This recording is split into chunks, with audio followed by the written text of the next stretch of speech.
एका क्षणात होत्याचं नव्हतं झालं. गुरुवारी पहाटे 4 वाजता आई रोजच्या सारखी मॉर्निंग वॉकसाठी खाली गेली. 5 वर्षाची अनाहिता झोपेतून उठून आईला शोधत गॅलरीत आली. आईला खाली रस्त्यावर पाहण्यासाठी ती रेलिंगवर चढली आणि क्षणार्धात तिचा तोल गेला. ती थेट 7व्या मजल्यावरून खाली कोसळली. शेजाऱ्यांनी आवाज ऐकून धाव घेतली, पण सगळं संपलं होतं. ज्या आईला पाहण्यासाठी ती चिमुकली गॅलरीत आली होती, त्याच आईने परतल्यावर आपल्या काळजाचा तुकडा निष्प्राण अवस्थेत पाहिला. यापेक्षा भयंकर काय असू शकतं?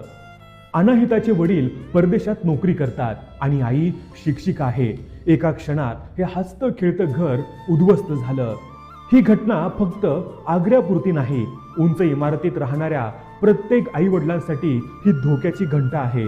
आपल्या घरातील बाल्कनी, खिडक्या, रेलिंग खरंच मुलांसाठी सुरक्षित आहेत का? आपण त्याकडे गांभीर्याने पाहतो का? आज एका आईचं जग रिकामं झालं, पण तिची ही वेदना आपल्याला जाग करणारी आहे. तुमच्या घरात लहान मुलांच्या सुरक्षेसाठी तुम्ही काय काळजी घेतली आहे? बाल्कनीला नेट लावले आहे का?